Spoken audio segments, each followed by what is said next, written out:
The officiant had just reached for richer or for poorer when a thoughtless cell phone shrilled in the crowd, then was instantly smothered. A ripple of stifled laughter rolled across the pews. I stood beside Derek. 320 hours of hand-sewn lace molded to my body as my main wedding gown. Palms damp. He gave my hand a gentle squeeze, turned his head, and smiled. Perfect curve, eyes as tender as a lake that could drown you. Every seat was taken, every gaze either envious or congratulatory, all converging on us. My mother was secretly dabbing tears. My father kept a stern face, though the corners of his mouth kept twitching upward. Everything was exactly right, as if we had rehearsed it 1,000 times, until the officiant invited Derek to kiss the bride. I let my eyes flutter shut. That was when the phone he'd left face down on the lectern flared to life. Several guests in the front row noticed. The hush that solemnity had draped over the room cracked into polite coughs and tiny rustles. A WhatsApp message, no preamble, popped into the lock screen preview. Cruelly legible. Baby, happy wedding day. Next time I see you, I'll call you my husband. Sender, Chloe. The air fossilized for a single second, then exploded into a low, unstained roar. Dozens of eyes swung from that screen to my face like nails. Curious, shocked, eager, delighted. Every trace of color must have drained in that second. My limbs turned to ice. The blood pounding in my ears swallowed the soft piano. Derek's grip on my hand tightened until it hurt, his body stiffening. The officiant, old hand at disasters, tried to joke it away louder. Looks like our groom's a busy man. You'd better keep an eye on him. Bride. No one laughed. Derek. What's going on? My mother-in-law, Margaret, reacted at lightning speed. She trotted up on the heels of the joke. Laugh lines in place, and plucked the phone as if merely rescuing her son from a distraction. Voice pitched to smother the whispers.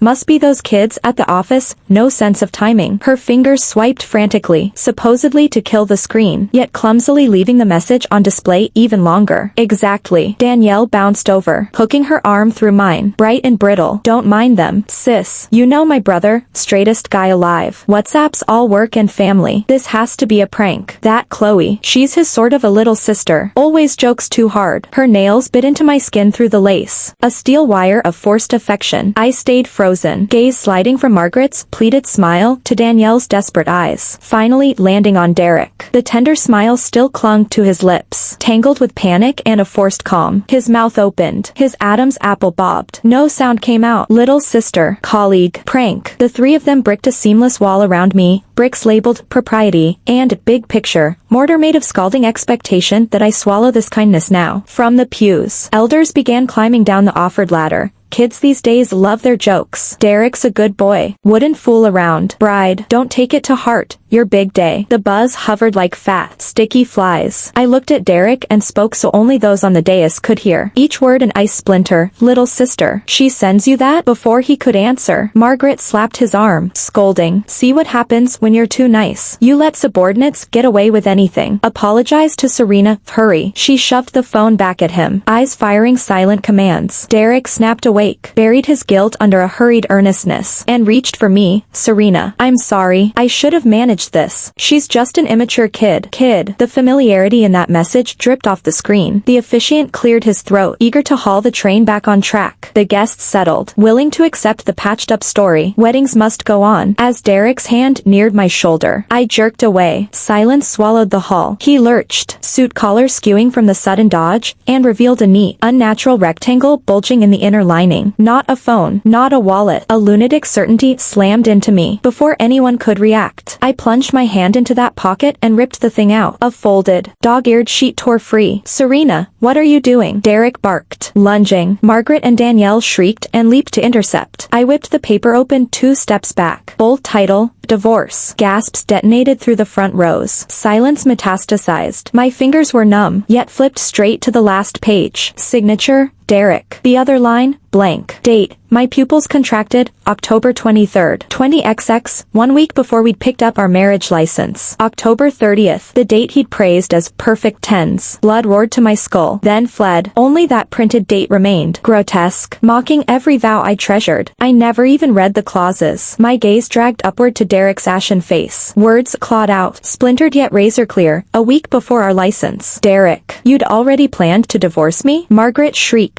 Serena, listen, the beneficiary February, I cut her dead. Finger stabbing the property split line at a name I already knew. Not his parents. Not Danielle, the very same woman who'd called him baby. I lifted the sheet, voice ringing over the stunned hall. Her. Your little sister, who always needs protecting? Derek's face drained of color. Serena, what are you doing? Put that down. Margaret's wails snapped off mid-sob. She stared at me in horror. I didn't look at either of them. I raised the cake knife and, starting at the bodice, slashed straight down the front of the astronomically expensive main wedding gown, the one that was supposed to stand for love and forever. Rip. The sound of silk and lace tearing open was razor sharp, echoing across the ballroom. 1/2. I hacked through delicate embroidery and crinoline like I was hacking apart 5 years of lies and make-believe. Pearls and crystals scattered across the marble. Total silence. Nothing but the rip of fabric and my ragged breathing. I yanked the shredded veil from my head and, together with the divorce petition, whipped it straight into Derek's face. The pages fluttered against his skin, then drifted to the floor. He stood frozen, soul sucked clean out of him. Derek, I said, every word dipped in ice. The wedding, consider it cancelled. Your precious a little sister, and this whole theater troupe you call a family. You make me sick. Without another glance at them, or at the sea of guests, I grabbed my ruined skirt and stepped down from the altar, grinding pearls and crystals under my heels. Funny, once the heavy petticoats were slit open, walking was actually easier. Behind me a vacuum of silence, then an explosion of noise. I heard Margaret's heart-splitting shrieks, Danielle sputtered curses, Derek finally roaring my name. I never looked back. The aisle to the ballroom doors stretched forever. Guests on either side parted like the Red Sea, eyes glued to me. My fingers were inches from the cold handle when my phone buzzed inside the clutch my maid of honor was carrying. My maid of honor was Lexi, my best friend, eyes red with rage. She fumbled the phone out, glanced at the screen, and her expression turned surreal. She jogged up and thrust the screen at me. Voice paper dry. Serena, look. A fresh WhatsApp from the contact labeled husband, Derek. One line. A dagger dipped in venom. She's on to us. Move to plan B, now. Sent 10 minutes ago. Kaboom. Honestly, it felt like a nuke detonated inside my skull. Every speck of fury, heartbreak, the composure I'd clung to, incinerated. 10 minutes ago, while the efficient was droning, for richer or poorer. While I was icing over from that baby text. While his mom lunged to snatch my phone, laughing it off as a coworker's joke. While his baby sister looped her arm through mine, swearing her brother was the last decent man on earth. Him, Derek, the man I loved 5 years. The man who just sworn before God and everyone to cherish me, head bowed. Not in shame, not in panic. He was texting his so-called little sister, warning her, the prey suspects. Initiate plan B, cash and dash. Brand me bipolar on the spot. Or worse, items I hadn't even spotted in that predated divorce petition. I stopped. Blood first freezing, then blazing. The hand on the door handle turned to ice. Behind me the ballroom sank into a vacuum. Every stair bored into my spine, probably waiting for the crazy bride to slink away. Slowly, I turned. The gown hung in tatters, an obscene joke. Makeup wrecked. Tear tracks on my cheeks. But my eyes had changed. Just now I'd been the broken-hearted victim. Now I was the avenging creditor. Derek still stood at the altar, ash-faced. His mom whisper frantic at his side, scrabbling for the fallen petition. Danielle glared like I'd ruined her life. Ha! I lifted the phone, screen toward them, voice low but cutting through the hush. Derek, 10 minutes ago? What exactly is Plan B? His head jerked up. The moment he saw the screen, the last trace of color vanished. Pure terror of a plot exposed mid-act. His mom saw it too. Her salon-perfect mask twisted. Danielle craned. Couldn't read every word, but the panic on the pair of them told her plenty. Her mouth fell open. The guests, sharks who can smell blood in a single drop, started buzzing again. What's 10 minutes ago? Another twist? Check his face. He's toast. I walked back, heels crunching pearls and crystals, all the way to the wrecked altar. Each step ground the ashes of 5 years underfoot. I stopped in front of Derek. He couldn't meet my eyes. Explain. I shoved the phone almost into his lashes. And please, don't tell me it was a coworker prank or your little sister playing games. Serena. Just Lise, this isn't. He was stammering, shaking, trying to edge behind his mom. Sweetheart. Margaret bleated, desperation squeaking through. Those texts must be fake. Or,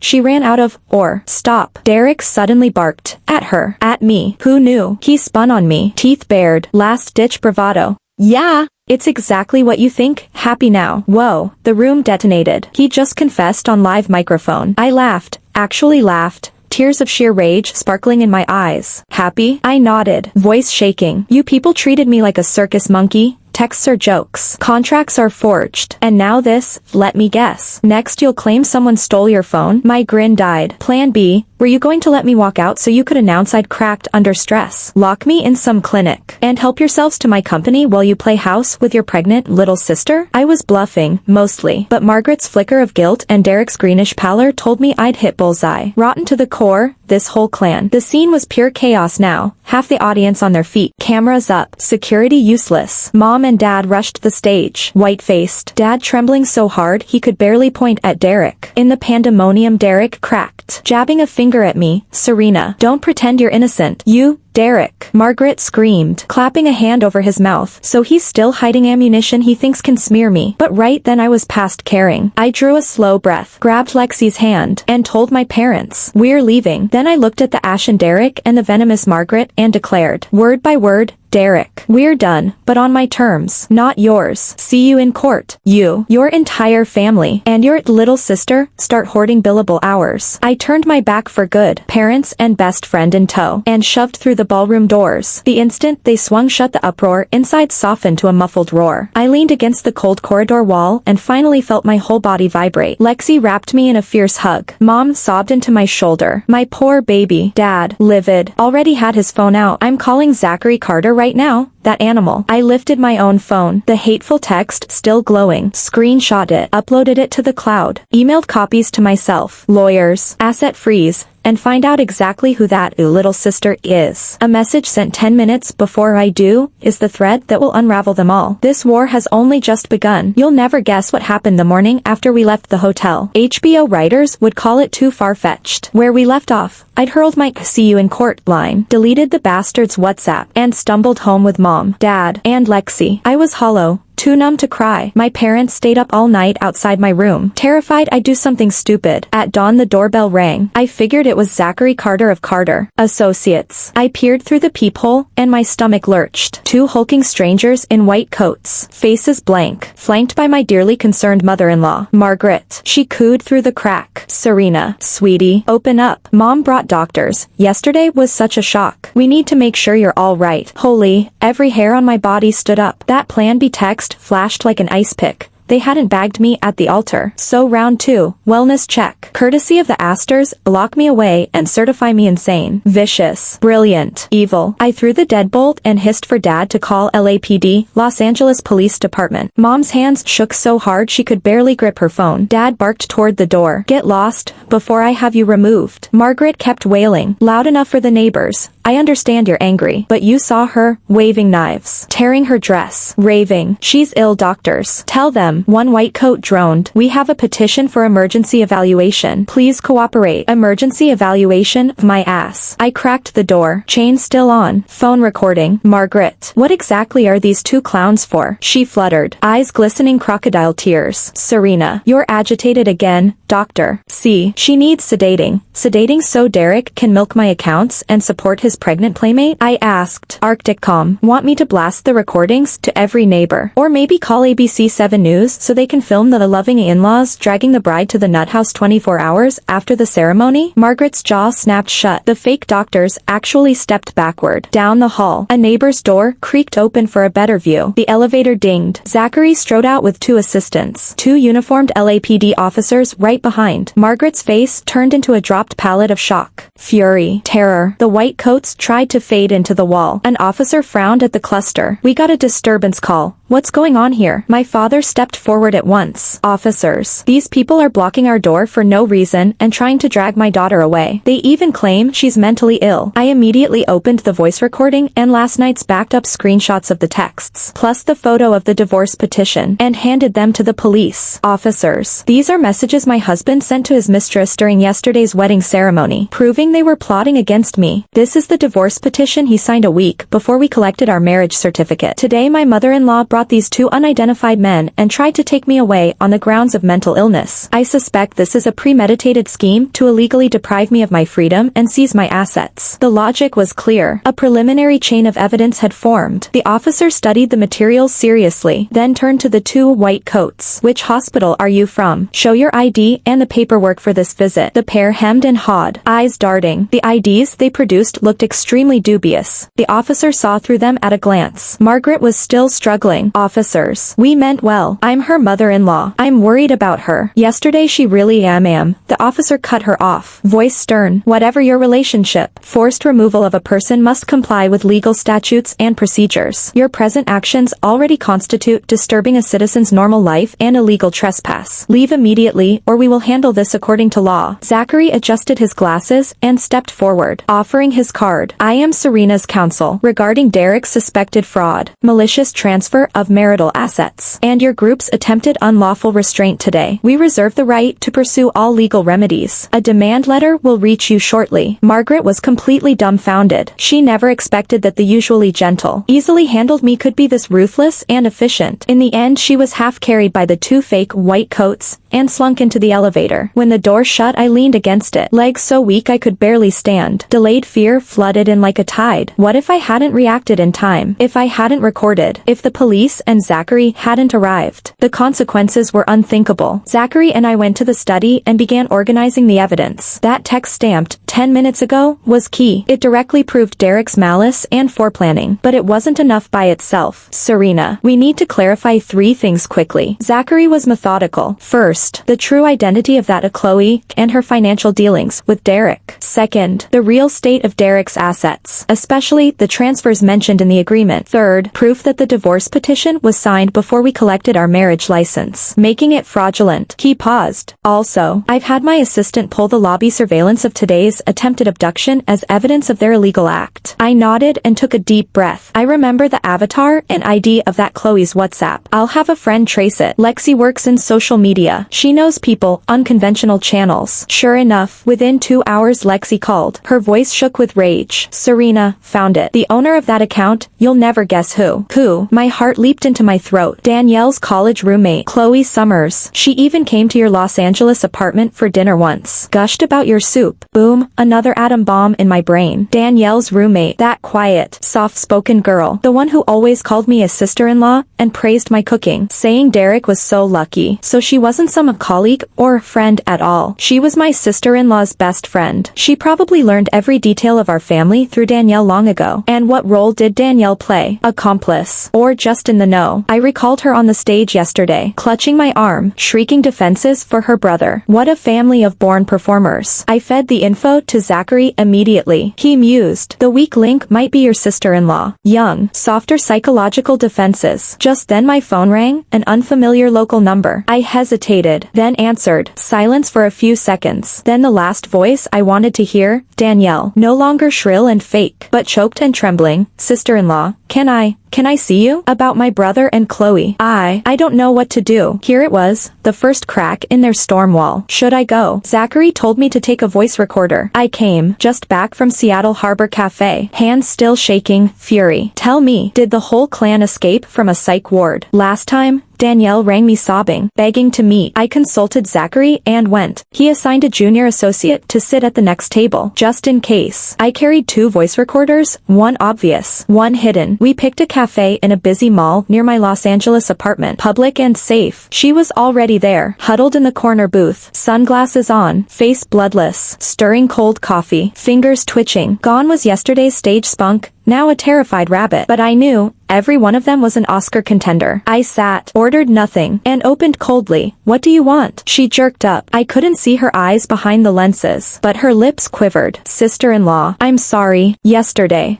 she babbled. If you only came to apologize. Spare me. I cut in, voice hard. Spill it. Your brother and Chloe. What's the story? My bluntness scared her. She went silent, then yanked off the sunglasses. Eyes red and swollen, from crying. She dropped her gaze, fumbled in her clutch, and pulled out, not her phone, not tissues, a folded, crumpled sheet. With shaking fingers she slid it across the table. Voice a rasp. After I went home yesterday, I had a huge fight with my brother. I couldn't take it. When I visited Chloe last month, I accidentally saw it in her nightstand. I was terrified. I sneaked it out. My heartbeat spiked. Instinct said, deadlier than yesterday's divorce petition. I inhaled and unfolded it. Cedars-Sinai Medical Center, Los Angeles, letterhead and logo across the top. Patient info in the middle. Name, Chloe Summers. Age, 25. Diagnosis, intrauterine pregnancy. Live embryo. Approximate 12 weeks. Below, the ultrasound image, tiny sac. Blurry form, stabbed my eyes. 12 weeks. I did the math fast. We're at week 10 now, so the baby was conceived right after Derek and I collected our license. Maybe while we were busiest, happiest, planning the wedding, boom, blood rushed to my head. Ears ringing, nausea surged. I nearly vomited last night's dinner. Derek, picking wedding albums with me by day, screwing Chloe by night, discussing the reception menu with my parents while getting her pregnant. Perhaps on nights he hugged me, saying, thanks for your hard work. Wife, he just crawled out of her bed. How can a human be this vile? I clenched the pregnancy ultrasound report, nails nearly tearing the paper. 12 weeks. I looked up at the ashen Danielle, voice hoarse. When did you take this? She wouldn't meet my eyes, sobbing, over a month ago. Over a month. Exactly when we were mailing invitations and confirming the guest list. She knew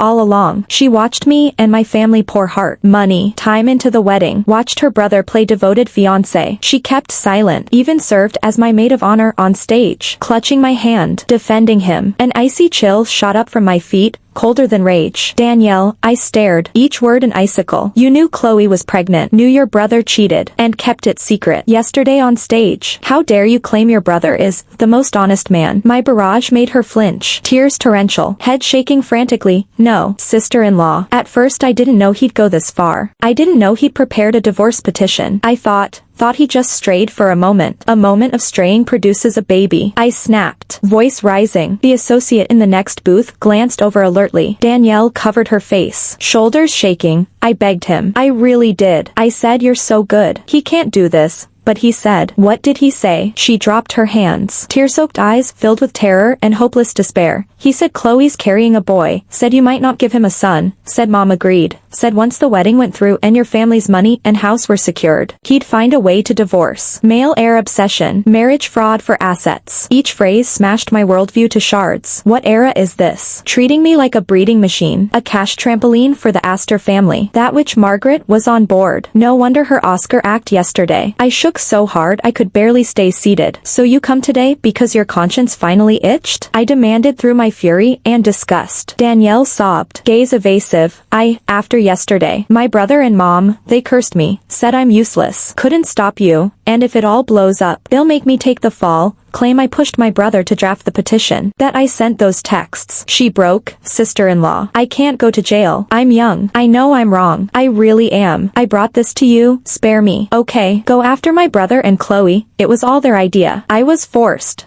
Ha! I almost laughed myself sick. A textbook dog-eat-dog circus. Once exposed, they turn on each other, fling blame, scramble to escape the net. Her tears today weren't for me, but for herself, scared of being implicated, of legal punishment, rotten to the core, the whole clan. I folded the pregnancy ultrasound report and slid it into the innermost zip of my bag. Ironclad proof. I looked her in the eye and spoke slowly. Danielle, whether you were forced is for the judge to decide. What you need to do now is tell my lawyer everything you know. Maybe you'll qualify for leniency. I flicked a glance at the next booth. The associate strode over and flashed his badge. Danielle's face lost all color. She stared at me, then at him, only now realizing tears wouldn't soften me. Sister-in-law, you can't. I told you everything. I gave you evidence, she shrieked, lunging for my hand. The lawyer blocked her. Aster, calm down. We only want your cooperation to uncover the truth. His voice was glacier flat. I stood without sparing another glance at her panic. By the way, I added before leaving, under California Family Code, a husband can't file for divorce while his wife is pregnant. Yet your brother prepared the petition before we even collected our marriage license. Not only did he cheat, con, and loot assets, he probably never intended Chloe's baby to be born legitimate in the first place. Danielle stood as if lightning had struck her, completely frozen, pupils blown wide with disbelieving terror. I didn't spare her another word. I took that flimsy slip of paper that weighed 1,000 pounds, the pregnancy ultrasound report, and walked out of Seattle Harbor Cafe. The sun was blinding, yet I felt ice cold all over. I unlocked my phone. A WhatsApp from Zachary waited. 280 grand, almost the unpaid balance on our wedding. Girls, I've met her. The woman carrying the dragon heir my mother-in-law pins her hopes on. The one my husband plotted with to loot my family before we even cut the cake. Getting the meeting was easier than I expected. I didn't go looking. She came to me. The afternoon after I secured the ultrasound image and wire transfer log. She rang from yet another new number. No longer the taunting ghost who'd baited me by text at the ceremony. Now she was fragile and tear-choked. Serena, can we talk? Please. Just 10 minutes. She named Cedars-Sinai Medical Center, Los Angeles. I just finished my checkup and I'm a little dizzy. I'll wait next door at the cafe. Okay? Checkup. Dizzy. Women's clinic. Each word stabbed straight into my lung, reminding me the 12-week fetus was real. High-grade green tea. I accepted. Why not? The battlefield had been wheeled to my doorstep. Retreat wasn't an option. Zachary told me to record every second and keep my assistant within eyeshot. The cafe sat right beside the hospital. The air reeked of disinfectant mixed with cloying cake frosting. Chloe was at the back table, a glass of warm water in front of her, wearing a loose dress, face bare, pale and waifish, pity bait extraordinaire. When she saw me she sprang up, eyes rimmed red. Serena, thank you for coming. I didn't exchange pleasantries. I thumbed the voice recorder app and laid the phone on the table. You wanted something. Summers? Her gaze snagged on the glowing red icon. Her color drained, then tears gushed like a broken tap. Serena, I know I wronged you. Every mistake is mine. Curse me. Hit me. I'll take it.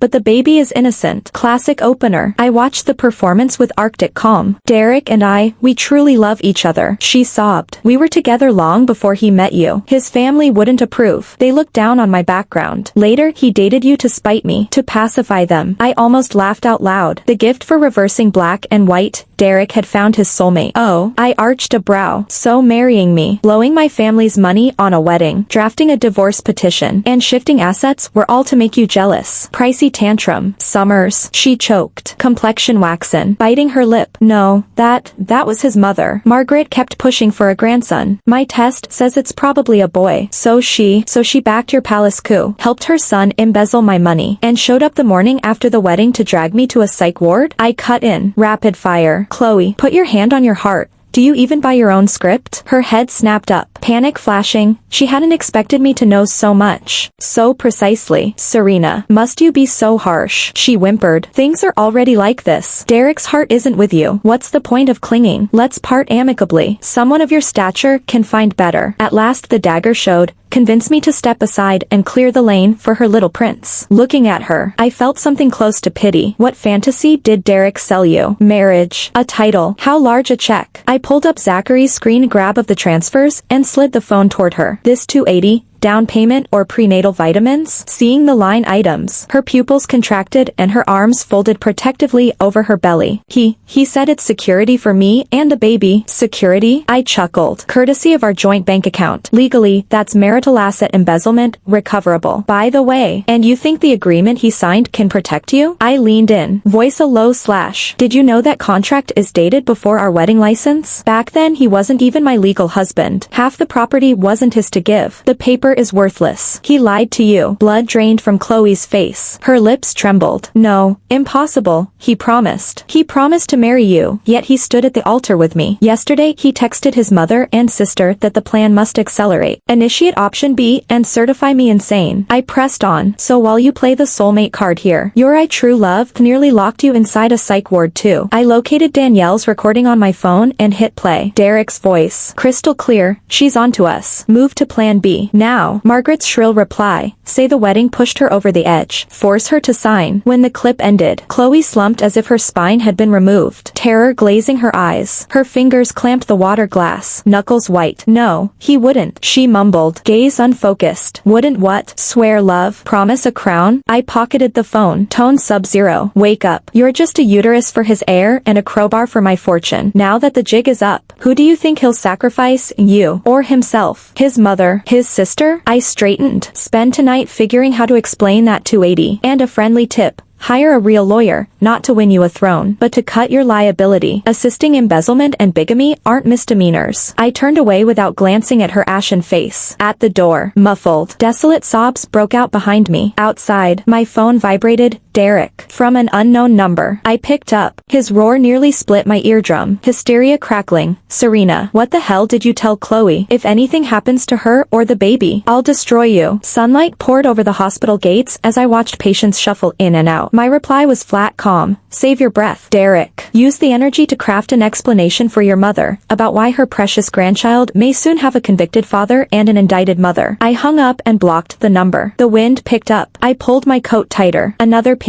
Zachary. I smiled, typing fast. I knew the Astors would pull something, but even I didn't expect them to dive this low. Last time, I rejected Margaret's olive branch, answered with to see you in court. 2 quiet days followed while I helped Zachary collate evidence and draft the complaint. Derek and Chloe stayed silent, presumably scrambling. Then, past 1 a.m. last night, I just settled under the quilt when my phone shrilled like an alarm. My downstairs neighbor's voice shook. Serena, come down quick. Your mother-in-law, she's kneeling in your hallway. Middle of the night. Scared me half to death. My heart lurched. I was instantly awake. I rushed to the window. In our Los Angeles apartment complex's dim streetlight, a figure knelt ramrod straight outside the entry door. Who else but Margaret, dressed in dark clothes, hair disheveled, head bowed, a small purse beside her, the sympathy card, timed for the dead of night so every neighbor would witness. My blood pressure rocketed. Fine, let's dance. I phoned building security, warned mom and dad to stay inside and lock up, then threw on a coat, phone recording rolling, and headed down. The instant I pushed the door, Margaret sprang upright, tears already streaming, voice trembling and tragic. Serena, mom begs you on her knees. Forgive Derek. He's sorry. That vixen seduced him. He's cut her off completely. In the still night her wails echoed. Windows lit, heads poked out. I stopped a few paces away. Cut off. Yesterday he screamed at me defending her. Astor, your act changes scenes pretty fast. She ignored the jab, pounding her chest. Blame me. I wanted a grandson like a madwoman. Curse me. Lock me up. Just spare my son. A criminal record will ruin his life. So it's the record she fears, not remorse. How exactly did you force him? Force him to sign a prenup divorce? Force him to sext my colleague? Force the 280 grand wire? I fired back. Or did you force Danielle to cover for him? Force fake psychiatrists to my door? She opened her mouth, but produced only. I sinned. All my fault. Suddenly she scrabbled for the purse and yanked out, swear to God, a POS terminal. For a second I thought I was hallucinating. She hoisted the machine like holy relic. Snot and tears everywhere. Serena, I know your family has more money than they can spend, but this is my life savings. Password is your birthday. Swipe whatever you want. Just drop the lawsuit, please. Dead silence. Wind the only sound. I stared at the black terminal, then at her face broadcasting, take the cash and vanish. The absurdity detonated in my skull.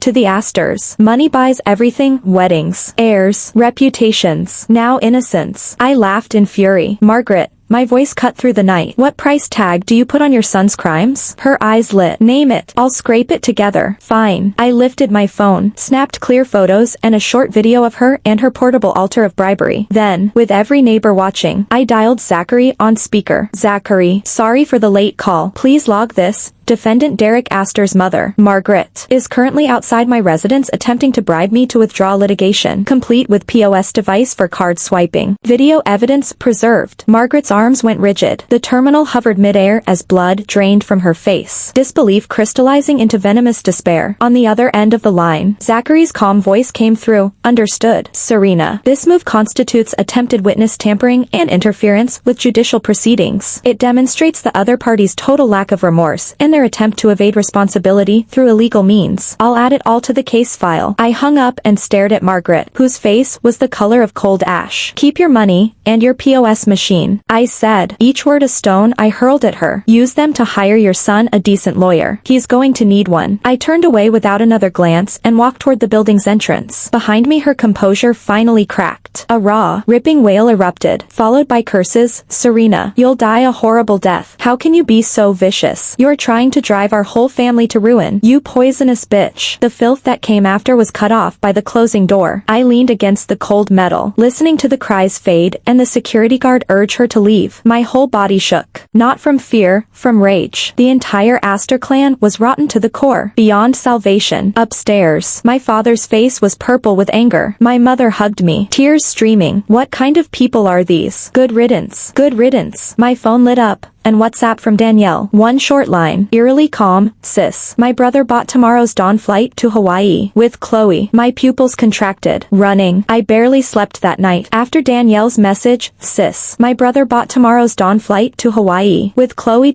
My blood felt half frozen. A cornered dog jumping the wall, planning to whisk the mistress and the little crown prince in her belly off to paradise and start over somewhere else. Wait for the heat to die down and then slink back. Dream on. I forwarded the screenshot to Zachary instantly. His reply was lightning fast and terse. Got it. LAPD notified. Don't worry. Those 2 words were a tranquilizer pill. But how could I stop worrying? 100 scenarios flashed through my mind. Would he use a fake passport? A private jet? Would the police be in time? At first light the next morning my phone rang. Zachary. Brief as ever. Serena. The police are in position. If you'd like to observe, I can send a car, but stay well back. I went. I had to. I wanted to watch this farce end with my own eyes. The departure hall at Los Angeles International Airport, LAX, was a sea of travelers. Hat low, mask on. I hid behind a massive pillar and stared at the international security line. My heart pounded like a drum. Then I spotted them. Derek pushed 2 huge suitcases, constantly scanning the crowd. Jittery, Chloe walked beside him in a loose dress, her belly gently rounded, complexion pale, one hand